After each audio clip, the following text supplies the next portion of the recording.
All right, this is our last worksheet before the review. It's just like conservation of momentum in explosions.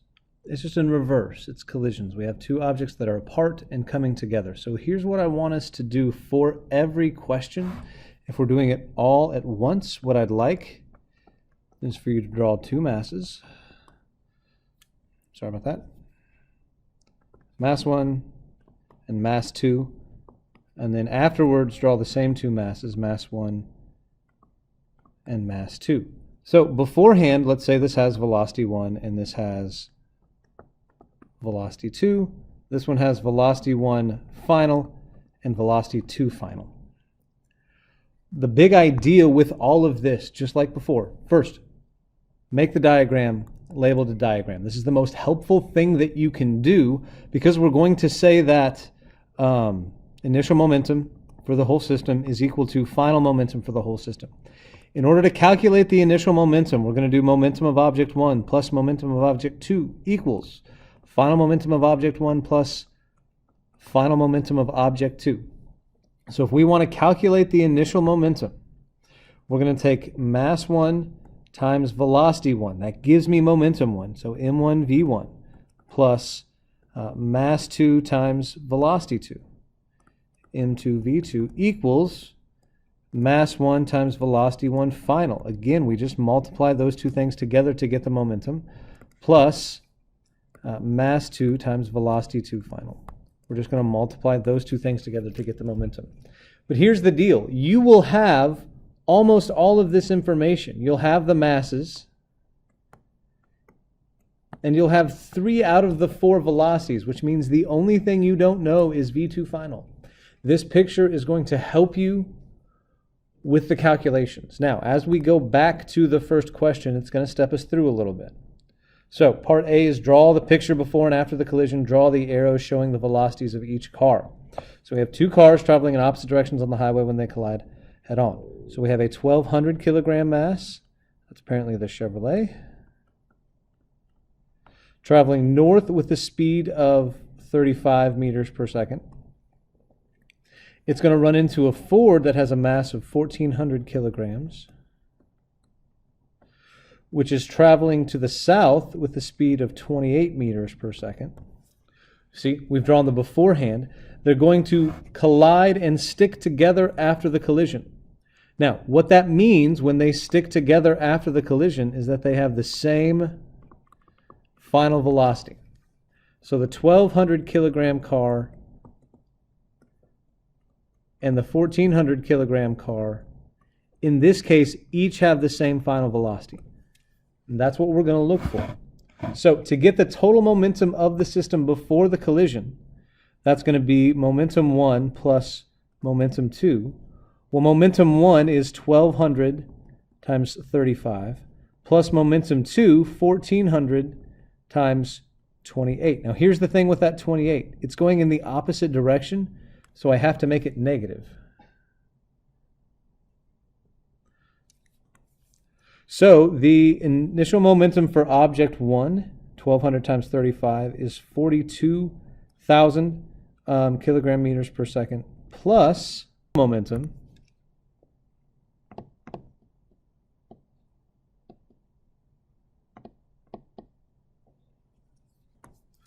all right, so when we put those together, 42,000 minus 39,200, we end up with a final momentum, we end up with a total momentum of 2,800 kilogram meters per second. The momentum of the system after the collision must be the same. The conservation of momentum states that the initial momentum must equal the final momentum. Momentum is conserved, so it's going to be 2,800 kilogram meters per second. So if I want the velocities of the car after the collision, P final is going to be momentum of object 1 after the collision plus momentum of object 2 after collision. So that's 1,200 kilograms times the final velocity plus 1,400 kilograms times the final velocity. I can add those two together because they have the same final velocity because they stuck together. So that gives me 2,600 kilograms times the final velocity equals the final momentum, which we said was 2,800 kilogram meters per second. So if we divide both sides by 2,600, we see that the final velocity comes out to be 1.08 meters per second. Two lab carts are pushed towards each other from opposite ends of the track so that their Velcro bumpers are facing each other. The red cart has a mass of 0.3, so we have 0.3 kilograms, and is moving with a velocity of 5 meters per second. The red cart also has a mass of 0.3 and is moving in the opposite direction with a velocity of -3 meters per second. Oh, sorry, the blue cart has a mass of 0.5 kilograms and is pushed in the opposite direction with speed of -3. And then when they collide, they stick together. So that means here they have the same final velocity again. That's all that stick together means. Same final velocity. So we have 0.3 kilograms and 0.5 kilograms. That's my picture before. So my initial momentum for the system is momentum of object 1 plus momentum of object 2. To calculate the momentum of object 1, it's mass 0.3 times velocity 5 plus mass 0.5 times velocity -3. Add all those things up, and that makes the initial momentum for my system 0. They have equal and opposite momentum. So the momentum of the system after the collision will also be 0 because they have to be the same. And then if I want their velocity after the collision, well, I know that P final is equal to P1 final plus P2 final. So that's mass 1, 0.3 times V final plus mass 2, 0.5 times V final. I can add them together because it's the same final velocity. So I get 0.8 V final is equal to 0. That means their final velocity has to be 0. They're going to hit and completely stick together and... All right, next page. We have a stone with a mass of 4.5 kilograms. Is pushed with a speed of 4 meters per second. It's going to hit a second stone of mass 8.5 kilograms.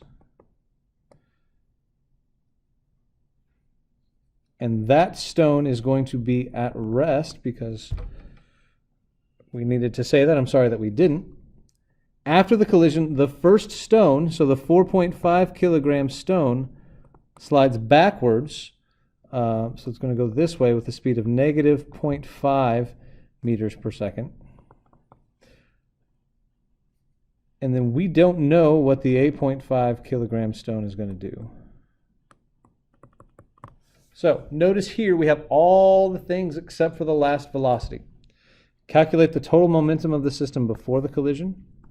The initial momentum before the collision is momentum of object 1 plus momentum of object 2.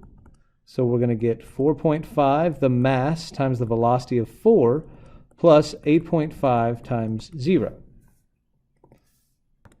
That gives us an initial momentum of 18 kilogram meters per second. That's the initial momentum of our system. The total momentum of the system after the collision has to be the same as the total momentum before the collision, so 18 kilogram meters per second. That is the conservation of momentum. And then if I want the velocity of the second stone after the collision, we're going to find the final momentum, momentum of object 1 afterwards plus momentum of object 2 afterwards. So we're going to use the information after the collision. Momentum of object 1 afterwards is going to be 4.5 kilograms times -0.5 meters per second, plus the second one, 8.5 kilograms times some velocity that we don't know. And that's equal to our final momentum, which we said was 18 kilogram meters per second. So if we multiply that all out, 18 is equal to negative 22.5 kilogram meters per second plus 8.5 times the velocity. So we're going to add 22.5 to both sides. Sorry. So that gives us 40.5 is equal to 8.5 times the final velocity. We're going to take and divide both sides by 8.5. And that final velocity comes out to be 4.76 meters per second. Well, 2 astronauts are playing catch in outer space. A 0.25 kilogram baseball traveling at 80 meters per second strikes a 20 kilogram satellite that's at rest.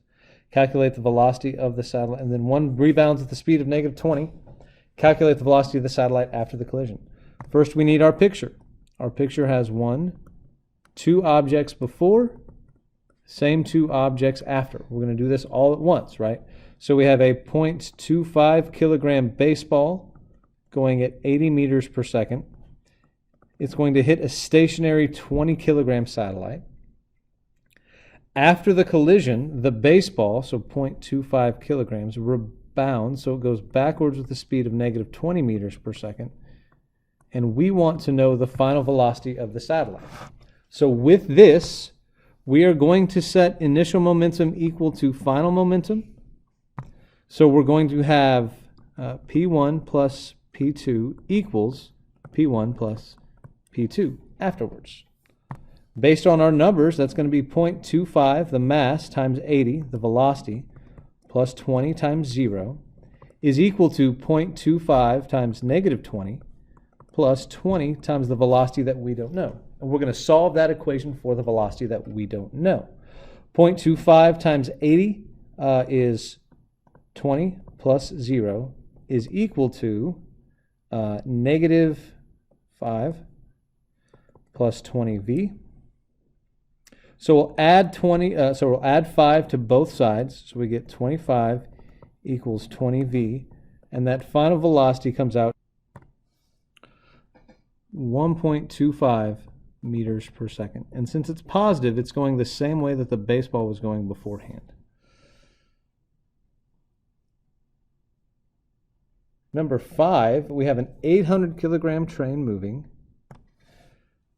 going 16 meters per second, hits another cart of mass 1,600 kilograms, which is going in the same direction at the speed of 4.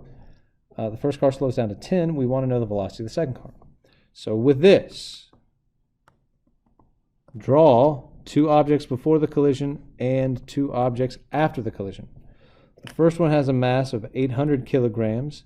It's going at 16 meters per second. The second object has a mass of 1,600 kilograms, and he's going at 4 meters per second. After the collision, the first car, 800 kilograms, has slowed down to a speed of 10 meters per second, but it's in the same direction. And I want to know what the 1,600 kilogram object is doing. Draw that picture first. We are saying here that the initial momentum will equal the final momentum because momentum is conserved. So momentum 1 plus momentum 2 is equal to momentum 1 plus momentum 2.